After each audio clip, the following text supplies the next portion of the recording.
మాజీ సీఎం కేసీఆర్ నందినగర్ కు చేరుకున్నారు. ఫోన్ ట్యాపింగ్ లో కేసీఆర్ ను సిట్ అధికారులు కాసేపట్లో విచారించనున్నారు.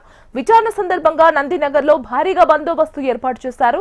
ఉదయం నుంచి ఈ ప్రాంతంలో ట్రాఫిక్ ఆంక్షలు కొనసాగుతున్నాయి.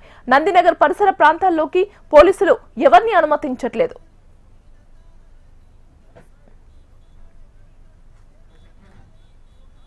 ఎర్రవల్లి ఫామ్ హౌస్ నుంచి బయలుదేరిన కేసీఆర్ నందినగర్ చేరుకున్నారు. కేసీఆర్ కాన్వాయ్ తో పాటు భారీ సంఖ్య బీఆర్ఎస్ కార్యకర్తలు నేతలు తరలివచ్చారు. నందినగర్ లో 4 అంచెల భద్రతను ఏర్పాటు చేయడంతో పార్టీ కార్యకర్తలను నేతలను ఎవరిని కేసీఆర్ ఇంటి లోపలికి అనుమతించడం లేదు. మధ్యాహ్నం 3 గంటలకు కేసీఆర్ ను సిట్ అధికారులు విచారించనున్నారు. ఇప్పటికే సిట్ అధికారులు కేసీఆర్ ఇంటికి చేరుకున్నారు. ఫోన్ ట్యాపింగ్ కేసులో మాజీ సీఎం కేసీఆర్ ను సిట్ అధికారులు విచారించనున్నారు.